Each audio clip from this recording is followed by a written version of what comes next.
The ZAI team is back at it again with a follow-up to their SCAIL-Preview model, which is fantastic at transferring movement to multiple characters in video. SCAIL-Preview came out last December, and SCAIL-2 is an improvement on that earlier model. They're both built on WAN 2.1, so it is an older base, but it has quite impressive results, and the innovation here is you don't have to use a pose map. So it uses all of the information from your control video and applies it to your output.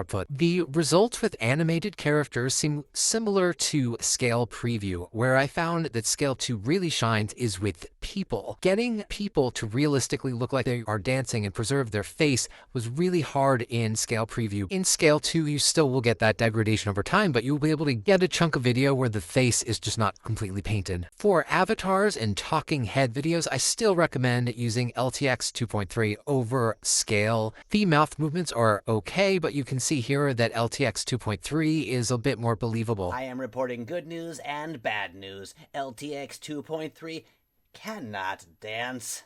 But the good news is SCAIL-2 definitely has moves, and if you don't take a photo of yourself and see what you look like doing a complex TikTok dance, are you really living? Get that photo handy because I'm going to walk step by step on how you can run SCAIL-2 on WAN2GP. This was made with replacement mode. I will show you what replacement mode and animation mode. WAN2GP is like an easier to use comfy UI, and I will link to a separate video to get you set up if you've never used it before. I'm running it here on an RTX 5090 on RunPod. So you are going to want to select WAN 2.1 because that's our base model, and SCAIL-2 14 billion parameter. And then we are going to use the Fusion IX profile 10 steps. So select that and hit apply. This will make our generations faster. And then here we are doing the replacement mode. And on replacement mode, you select text prompt at the top there. And then we are going to replace one person. You obviously, if you're replacing two, select two or whatever number you are replacing. Then drag in your control video. And we have here a woman doing a shuffle dance while being slowly pursued by a car. It's an interesting test because the camera's moving and she's moving. We want to do masked area because in the replacement mode, you want to mask the part of the control video that you are replacing. You can go to the mask generator tab to create the mask, or you can just click on the magic mask option and type in what in the video you want replaced. Here it's a person, we have one, so we just say what we want, select the number, hit generate, and it finds and identifies the object to mask. It's using SAM3 under the hood. If you were replacing more than one person here, you would select that number of max objects. So here we have the mask of the woman dancing. It looks good, so we can continue on. Otherwise, you could try regenerating it with a different prompt or by going into the mask tab. And for the video itself, we're going to use the default prompt. The character is dancing naturally with expressive body movement. I found that pretty simple prompts work well with this model, especially in replacement mode. In animation mode, you are going to want to describe the background a bit, but in replacement mode, we're just taking the background from the control video, so no need to do that. I'm going to do 720p and 9:16 for a vertical video.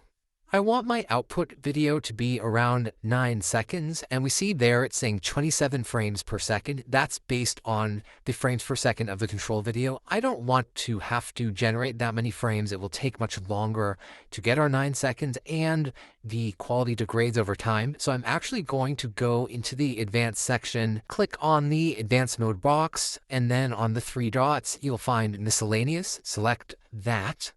And then there's an option to change the frames per second. I'm going to go with 16. This will make it much faster to generate our 9 seconds of video. Keep in mind, you are giving up frames, so the video could look jittery, but you could always upsample later with Rife. That won't make it perfect. This is definitely a trade-off between speed and quality. Then we're going to scroll up and select that we have a reference image, and then drag in your reference image. Here we have a demon anime woman because I wanted to see how it would handle the wings during the dance. And I did put the character in the same position as the first frame of the control video, same position the woman is in. That is not crucial, but it helps. So if you want to do that with an image editor first, it can help your results. Then under image ref keyword content, you want to put what the model should identify in the reference image. So we say demon woman here. So here we are saying what to find in the reference image. Above, when we did the mask, we said what to identify in the control video. Then we make sure it says 10 inference steps because that confirms that our Fusion IX preset was correctly applied. And then check over our settings one last time. And everything looks good, so we'll hit generate. It took about 10.5 minutes to generate, and here's our result. It did a plausible job with the wings and the camera movement and the dance all at once. Let's see how it does with the animate function where we get to also change the background. One thing to note with at least the WAN2GP implementation, there's always some glitchy frames in the beginning with animate. I don't know if that's just the model figuring out how to match up the characters to the background, but that happens. So either you can know ahead of time that you're going to trash the first few frames of your video, so make it longer in anticipation for that, or if you really want that first second to work, because it's an important part of your controlled video, there's a little prep hack you can do. I take the video and bring it into a video editor. This is CapCut.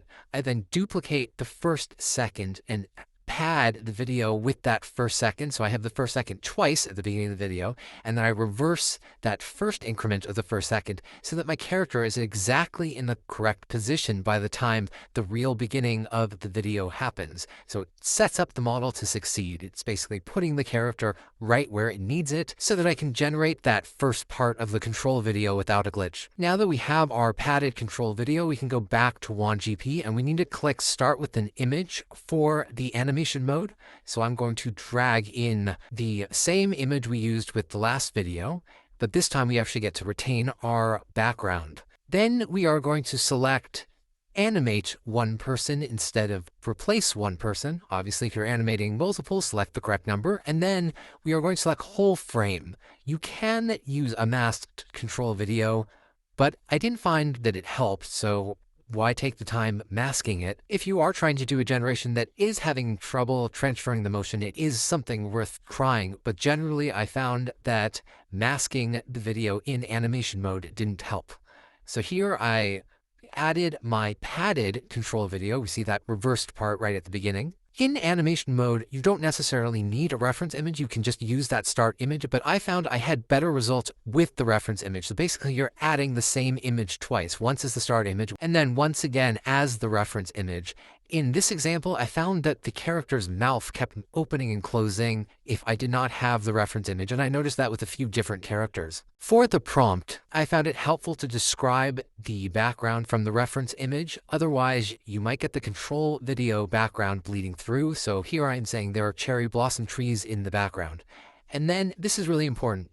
Even if you do not select reference image, you need to put in the image ref keyword content. Otherwise, you're going to get an error. So no matter what, you're going to want to expand the reference image menu and put in your image reference keyword. Here I am doing demon woman. And then I am keeping everything else the same as I did with replacement. I'm using 720p 9:16.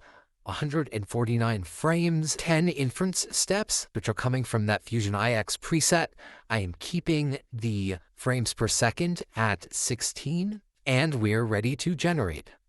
This completed in about 9.5 minutes, and this is our result. The glitch appears in that part where I put the cutting icon, and you can see that we can just trim that off, and we have just the dancing going forward without any glitches. There was one other issue I came across with animate mode. With some videos, it would not use my reference image background, so it would transfer the motion and just keep using the control video background. And I tried all these different things. I made the prompt really precise about what the background is, and the fix was quite surprising. It was actually about making the two characters different enough. So once I changed one of the astronauts to an alien, the outer space background from the reference image finally transferred over. And I noticed this with a couple different videos where the results improved when I made the characters more distinct from one another. It was as if the model was saying, please throw me a bone, make this easier. Speaking of which, please throw me a bone and hit subscribe. I hope this was helpful. Thanks for watching.